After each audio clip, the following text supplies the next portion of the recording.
Welcome to Sit and Stay, the podcast that breaks down the challenges of starting and maintaining a mental health practice into digestible chapters. Sit and Stay is presented by RipsyTech, an electronic health record company committed to addressing the mental health crisis in the United States. Hello, and welcome back to the Sit and Stay podcast brought to you by RipsyTech. I am RipsyTech product manager Parker Anderson, and as always, I am joined by founder and CEO of RipsyTech, Tom Tarshis. Hi, Tom. Hey, Parker. So today we are joined by Anna Yusim. Anna is an internationally recognized, award-winning, board-certified, Stanford and Yale-educated psychiatrist and executive coach with a private practice operating across 6 states, and is the best-selling author of Fulfilled: How the Science of Spirituality Can Help You Live a Happier, More Meaningful Life. She's a clinical assistant professor at Yale Medical School and is currently working to establish a spirituality and mental health center at Yale in collaboration with the Yale Divinity School. She's worked with Forbes 500 CEOs, Olympic athletes, and academic leaders, and draws from her experience living in over 70 countries while studying global spiritual traditions. She's a frequent contributor to major media outlets, including CNN, Fox News, ABC, and NBC. And in 2020, she was named a Distinguished Fellow of the American Psychiatric Association, which is the highest honor that can be granted to a U.S. psychiatrist. This is just a taste of Anna's resume. I will let her fill out the rest. Thank you for being here today, Anna. We're happy to have you. Thank you so much, Parker. It's a pleasure to be here with you today. And Anna, you're in New York right now. Is that your primary residence area?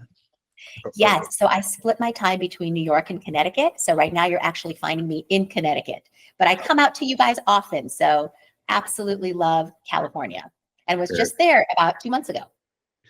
Very cool. Very cool. And I know you went to Stanford, but did you grow up in California? No. I was born in Russia and in Moscow, and we came when I was 5 to America. I grew up in Chicago, then went to Stanford. That was my first, outing outside of the Midwest, and then medical school at Yale, and then residency at NYU, where I did my practice for many years. And then with COVID, made a COVID move to Connecticut. Awesome. Okay.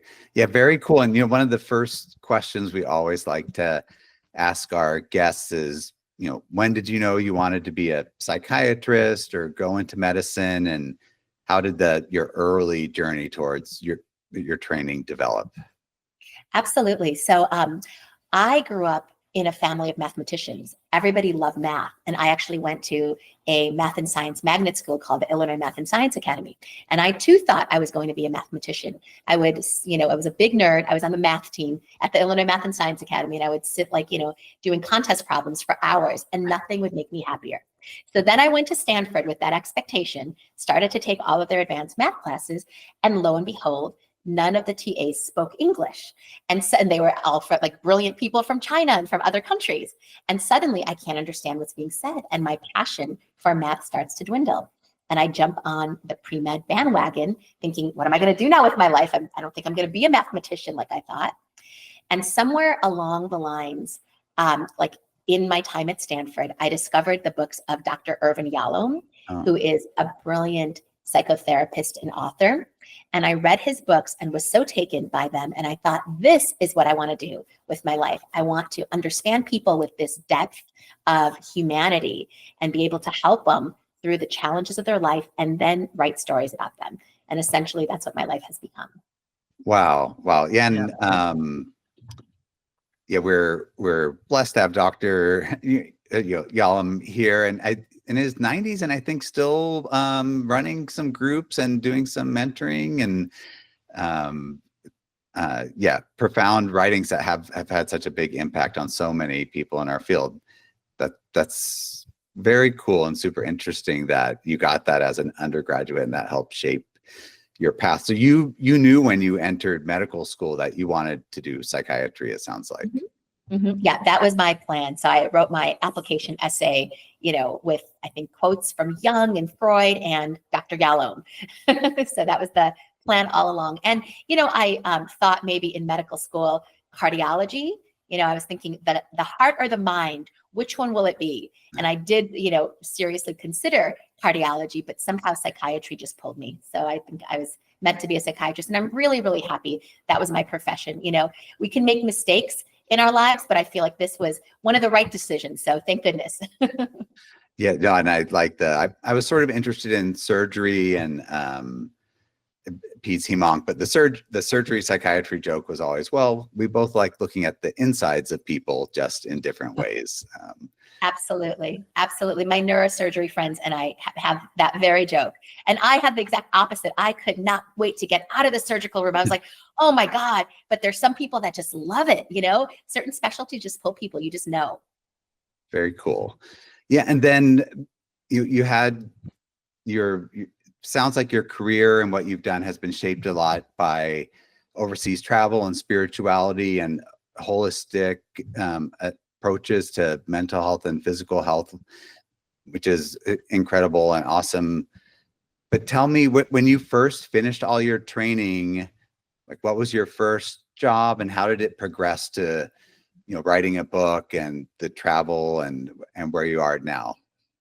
Yeah, Tom, so interestingly, as I was training, spirituality couldn't be further from my mind. And I often say, had anyone told me 25 years ago that I would become a spiritual person, and much less writing about this and this being the focus of my work, I would have laughed. I was a math person and I, did my thesis in philosophy. Like this was my thing, rationality, logic. God could not be farther from my mind. And then towards the end of my residency at NYU, strange and unusual things started to happen in my life that in a way led me to see the world anew. And as an example, I remember I had gone to a lecture and afterwards was sitting in an ice cream shop eating ice cream. And this woman and a child comes up to me and she says, I'm a psychic. I have a message for you. Can I give you a message? So she looks relatively innocuous and I'm like, sure, give me your message. So she starts telling me all of these truths about my life that she has no way of possibly knowing. And these are things that aren't even in my journal, maybe. They're certainly not on Facebook. I've never seen this woman before. I'm like, and then she left and I was like, what in the world just happened? How did this woman have this strange insight into my life, including the name of the guy that I had a crush on at the time? Oh my like gosh. So specific, crazy things. And so I was like, what happened? And what does this say about the nature of the minds? We think that each mind is separate and distinct and that my thoughts are actually in here. How did this woman read my thoughts? And then I had a number of these experiences all together, including some with patients. So this just, was the universe taking me into this whole other dimension that I then started to study and eventually started to write about. So this became like a whole new direction in my life. And by virtue of integrating spirituality into my life, the other aspects that are more holistic and integrative entered my life, because the way that I see our profession or psychiatry is as having two primary modalities, psychotherapy for the mind and psychopharmacology for the brain. Our profession is very powerful. We help a ton of people, but there's also a lot that is missed in that. And what's missed in the brain-mind model is the body and the spirit. And so the spirituality is what, I was describing to you, but then there's also so many aspects of the body that also aren't included in most modern psychiatric practices. Like in my training at Stanford, Yale, at NYU, I had a total of 2 nutrition classes. And yet we eat, for our health all the time, including for our mental health. So this is something that is often overlooked. And there's so many other aspects of the body that are so pertinent and important to psychiatric practice. And so my idea now is moving from a brain-mind psychiatry model to a brain-mind-body-spirit psychiatry model. Yeah, go ahead, Parker. Yeah. I was going to say, you studied a wealth of different spiritual healing practices around the world, from, Kabbalah to shamanic traditions to Buddhist meditation. How do you decide what's appropriate to integrate into like a Western medical model? Yeah, it's such a great question. And I think it really varies by the person that you're working with. And I think, as with anybody, you meet your client or patient where they're at. And I have plenty of people come to me, not spiritual at all, and completely not interested in spirituality. And that's okay. And that's great. That's where they're at.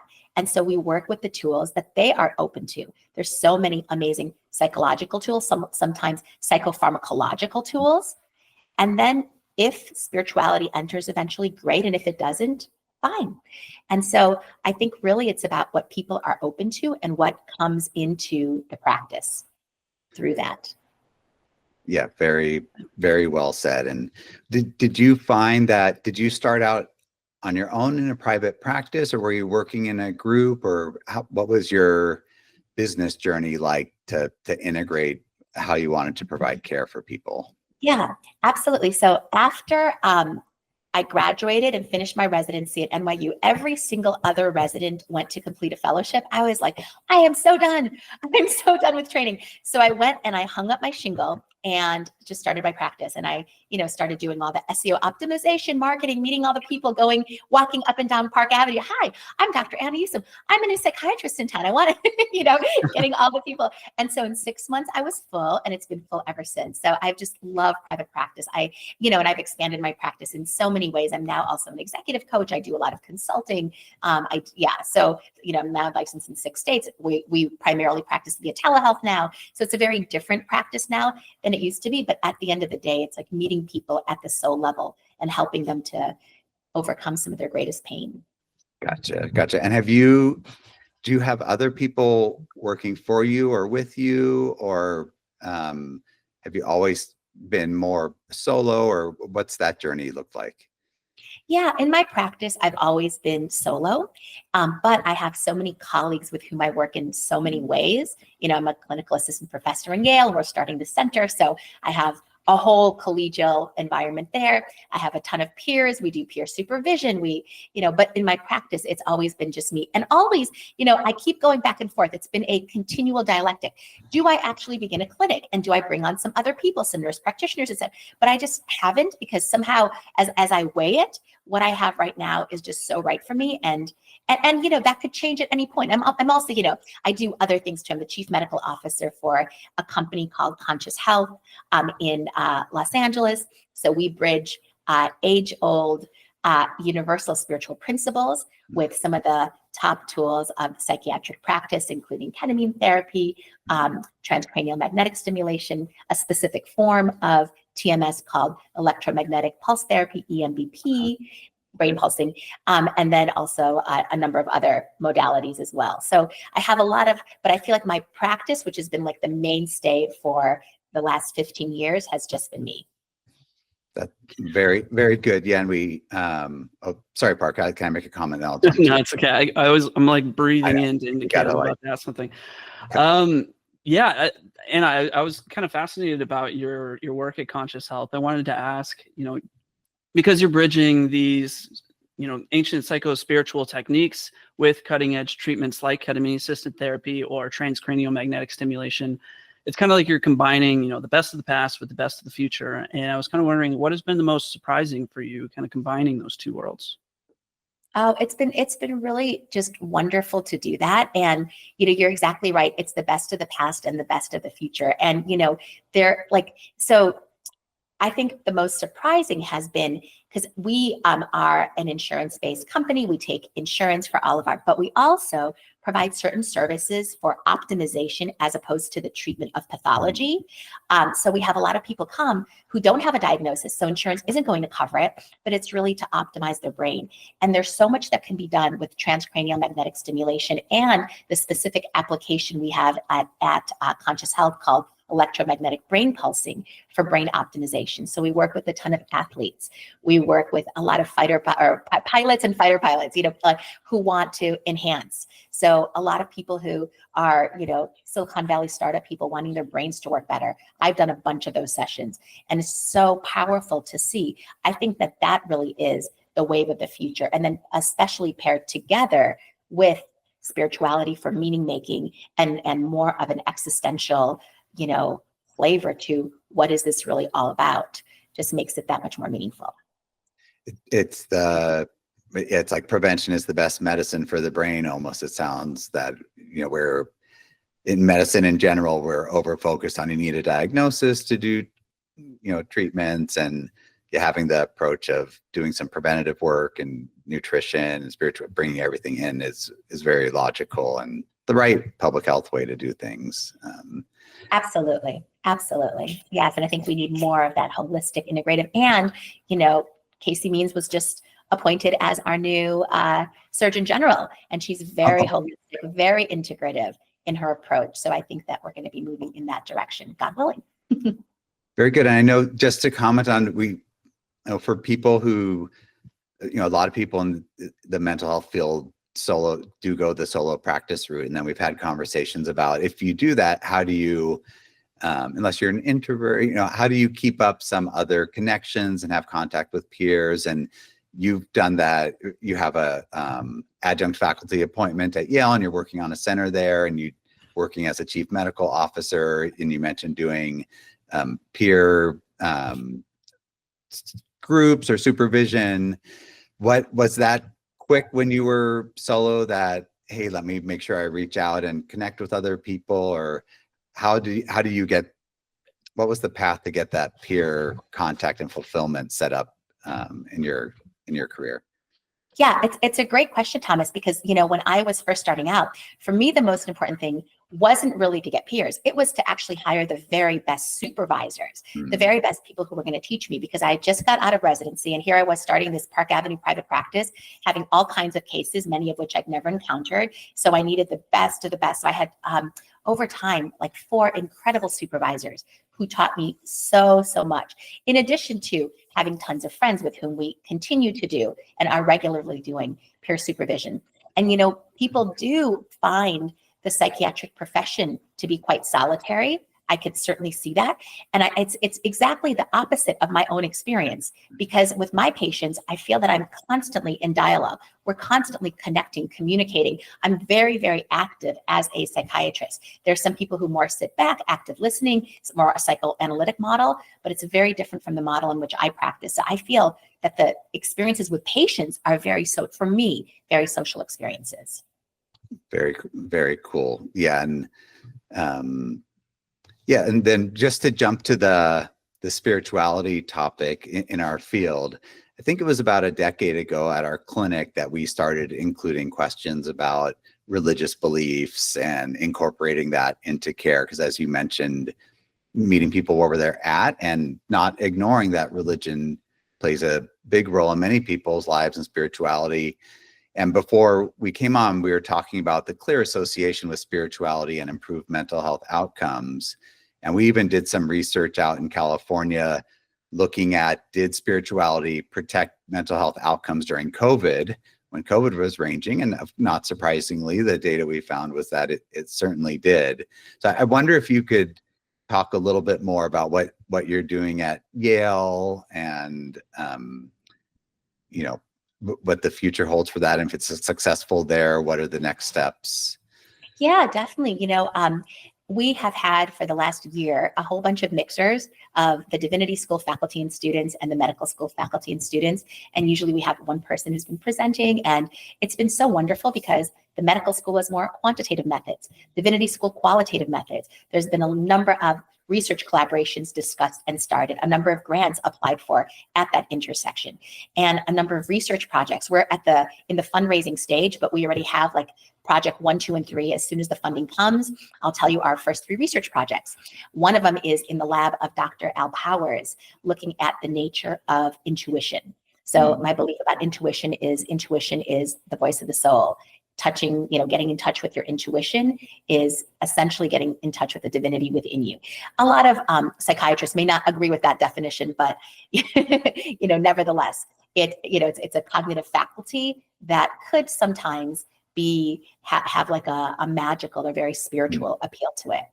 And Dr. Powers' research is on schizophrenia, so it's on voice hearers, and he uses as his control group psychics. So individuals who are voice hearers but are able to control the voice hearing, as in contrast to schizophrenics, where the voice hearing leads them down a downward spiral from which it's hard to escape. And so in our project, it's going to be the reverse. The psychics and how they receive their clairaudient messages are going to be that experimental group, and we're going to learn more about the nature of voice hearing, and also the fact that all of us can actually develop our psychic intuition and develop that capacity to connect deeper to ourselves. Not necessarily that when it's there's many different ways in which you can develop intuition. Clairaudience is one of them. Clairsentience, which is through your emotions and through your body. Claircognizance, when you have an intuitive hunch of just knowing, or clairvoyance, which is when you see it in your mind's eye, right? So those are the 4 clairs, all the different capacities for intuition. So that's going to be one of our research projects. The other one will be with Lisa Miller from Columbia and Dr. Mark Potenza at Yale, looking at the neural correlates of spiritual experience. And then another one will be with Dr. Christopher Pittenger and Dr. Ben Kelmendi. And we have a psychedelics research center at Yale. So this is going to be looking at the spiritual side of psychedelics use, because not only do psychedelics offer a novel neurobiological treatment for some of our most treatment-resistant psychiatric conditions, for many, it also offers a connection to spirit. So we're going to be studying the nature of that. So that's a little bit of the cross-section. And, like I mentioned, we hope to do this in many universities, and it's all going to be dependent on the different researchers and their own interests. Yeah. It's so interesting. And I just doing research for the last 20 years, when you hear people come up with new projects and ideas, and with people with the right credentials and planning, and you can see how popular all of these projects are, that it feels exciting to know that this is happening, and to keep tabs on where, as the things can take a long time in the research world to actually do the projects and get some outcomes. And it sounds like your people are identified, but your money is still being, we're at the money step versus. We're at the money step. We're fundraising. Exactly. We are fundraising, and we're doing tons of things right now where it doesn't require a lot of money, but once we get the big money, there's going to be big projects that are going to follow. Very good. And we've already talked, we always like to ask our guests who've been in the industry for a long time and had lots of exposure. And, there are a lot of things broken about our field in general. And we always like to ask people, if you could pick one thing to fix or target to improve care for our patients, knowing what you know about the mental health field, where would you put your energies? What problem would you want to address? Yeah, it would be changing it to a mind, body, spirit, or mind, brain, body, spirit psychiatric model from a strictly mind, brain model. And I think the mind, brain model is effective and powerful. That's why I'm in this model. We both know that, but it's also limited. So it's adding the body and the spirit, which is what I'm working to do through the center and through a number of other projects like conscious health and things like that. That makes sense. And I was, integrative care. I feel like there's been more recognition and more push, but there's a lot of constraints in our system or barriers that people who want to integrate more aspects have to struggle with, including insurance company reimbursement, access to care, all of these other factors. And what we need is the more research that comes out about the connections, and better outcomes will hopefully make that easier.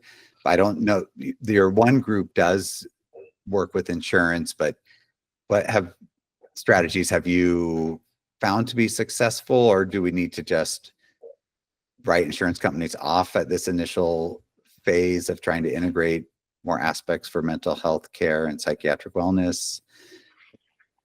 Yeah, the insurance that we take is for transcranial magnetic stimulation and ketamine treatments, and less so for the other. But the other treatment we just integrate into psychotherapy. So this is the regular care with patients, and we have those conversations. We ask important questions. We meet them where they're at. We see if spirituality is important to them, and if they would like to proceed in that way, if that's something that is relevant and meaningful. And if it is, we have the path forward, and we don't necessarily even need insurance for that yet. But yes, it would be wonderful if there could be specific spiritual interventions, and as there are already in DSM, specific spiritual diagnoses, but yes, it would be wonderful if down the road that happens. Yeah, Parker always has to check me on we sort of do in business moments of the week, and just the couple of decades fighting with dozens of insurance companies on behalf of patients has maybe just slightly cynical, right, Parker? But yeah, Tom loves to talk about his thoughts on the insurance companies. Yes. Oh, I know. There's many thoughts and lots of frustrations. I, again, as a chief medical officer, don't deal with that as much as my chief financial officer and my CEO. So I'm on the side that really is a little bit immune to that, but I have heard the frustrations. But, I also have heard that there are people who have been so open to partnering in so many different ways too. So I've seen both. And the other thing that I think would be super interesting for our listeners, and we've talked a little bit about before, you're licensed in 6 states, I believe, is that correct? And you also do executive coaching. And how, what led to going for the licensing in the multiple states? And then what are the advantages or disadvantages, or the difference between your role as an executive coach versus as a psychiatrist for someone you're working with? Yeah, absolutely. So I got licensed with the different states because I actually, over the last few years, have been living in a few different states to kind of figure out, do I want to stay in Connecticut? Do I want to check out Florida? Do I want to check out Colorado? And so I would, go there. I would pick up some patients there. And then I ultimately am still here in Connecticut and New York, at least for now. And so it was from that space and getting patients in a number of states that I became licensed in those states. And it's quite easy. I mean, you pay a little bit of money, but it's quite easy with one licensure to be able to expand that. So, so that is that. And then the other question, remind me the other question. The executive coach versus Okay. So I've given tons of talks actually on the intersection of coaching and psychiatry and what the differences are. And I've done it more for the coaching community, and for them to, have good boundaries as to where does this end and where does this begin? And so coaching, it's a very different animal. It could look very similar to therapy, but it could actually also be something that is completely different, because coaching also could be something that is funded by a company. So you are hired by a company in order to work with the CEO or the CFO, and so your client is of course the CEO, but also the company that is hired. And so in addition, usually in therapy sessions, I talk to the patient, and that is your primary information. But in a coaching engagement, you will also often do 360 reviews, maybe 2 or 3 times in the 6-month engagement. So at the beginning, the person that I'm working with, the CEO that I'm assigned to, will identify 6 to 10 people who are key stakeholders in their life. And they could be people probably at work, but it's okay if also it's at home, like their wife or their children.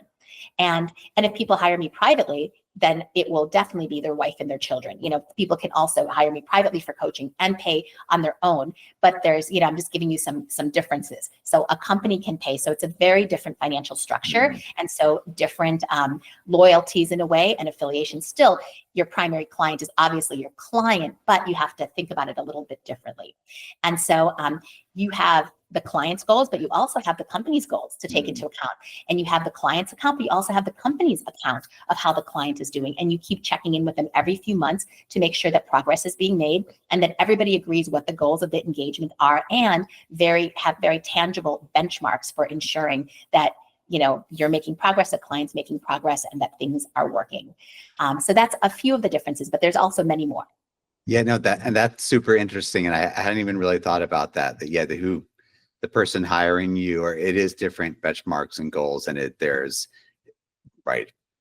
you would have to get a lot of consent paperwork signed if you were a psychiatrist talking to all those people. But if it's a executive coach type relationship, that's not needed. And if you are working with someone and you really identify, hey, you do need a therapist or a psychiatrist, is that something then you would identify and try to suggest that, or give referrals for that? And that's happened a few times in my coaching sessions. And then I find them somebody really excellent to work with on specifically that.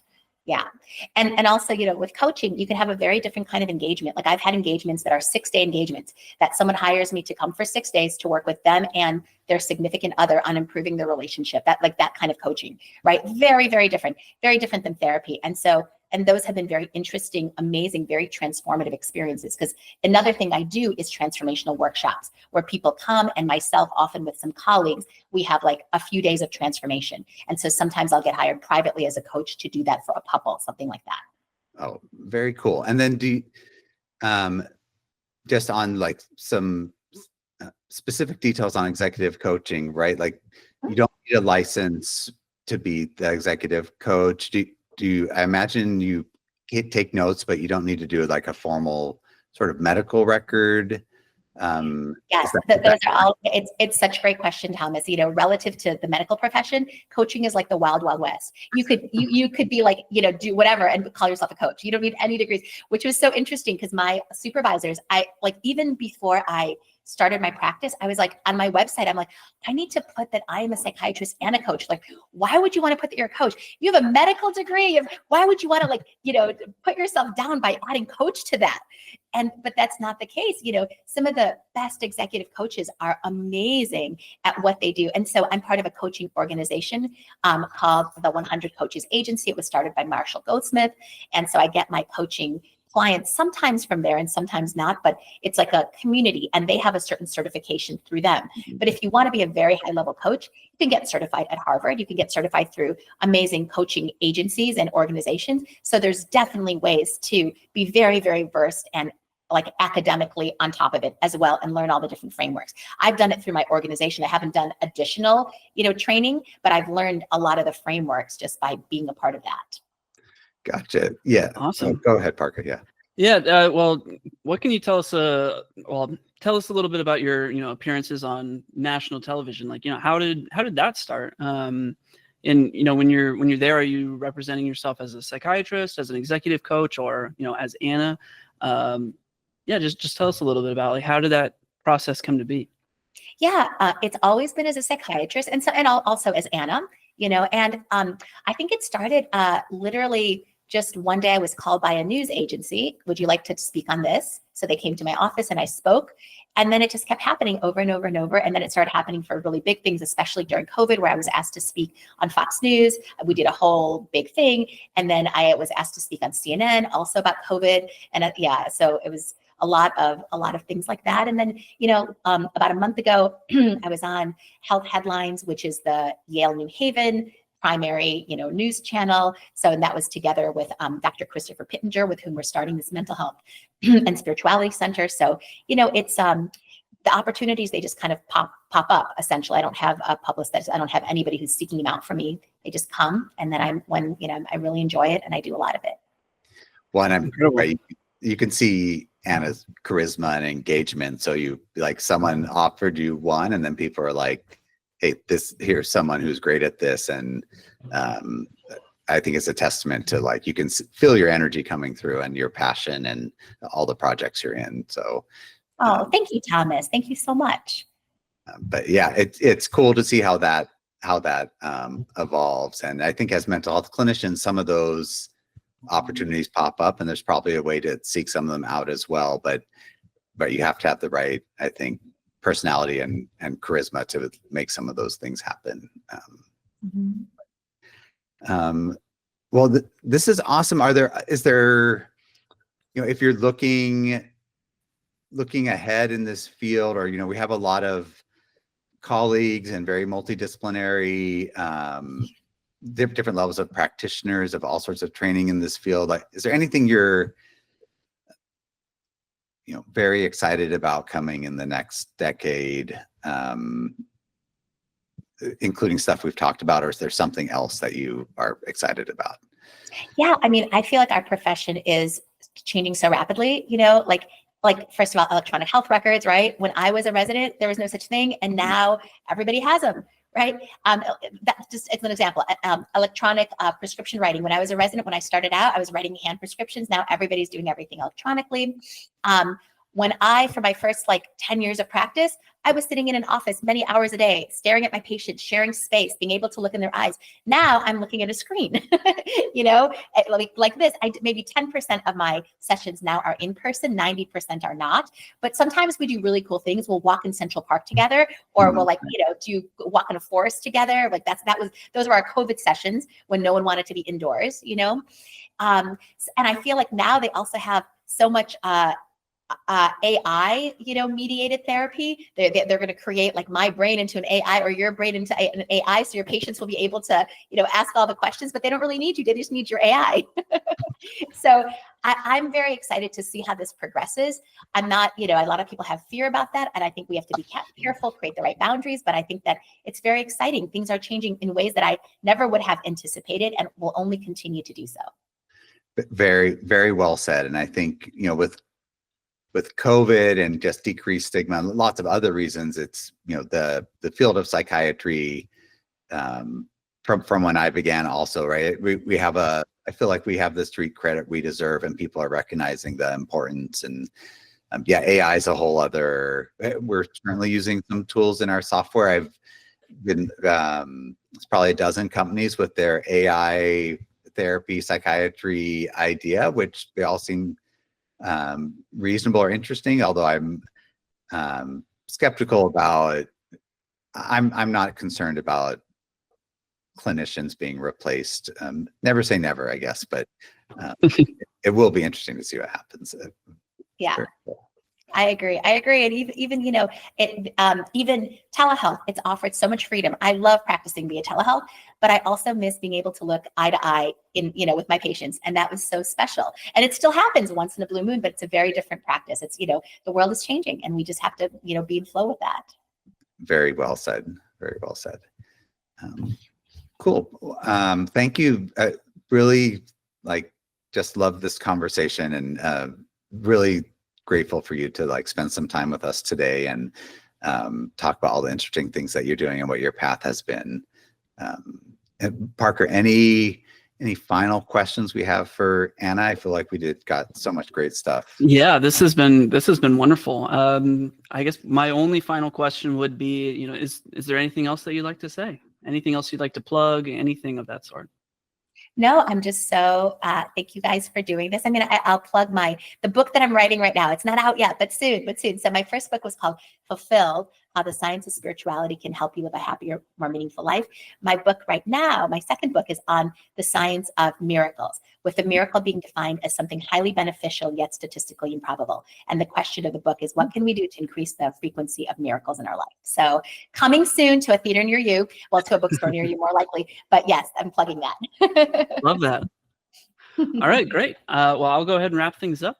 I'll say that's it for this week's episode of the Sit and Stay podcast, brought to you by RipsyTech. If you enjoyed the episode, we'd love a rating or review wherever you're listening. And if you'd like to get in touch, you can always email us at sitandstay@ripsytech.com. All right, Anna, it was great having you. And Tom, I will see you in about an hour for a separate meeting. Awesome. Thank you both. This was wonderful. And please let me know if you're ever in New York and Connecticut. We'll grab a cup of coffee. That would be so wonderful. Yeah, that's awesome. Usually my parents are from Brooklyn, and we have a lot of New York connections. So yeah, I'd love to look you up there, or if our paths cross at any conferences. Yeah, it'd be great to say hi in person. I would love that. And this was so much fun. Thank you both.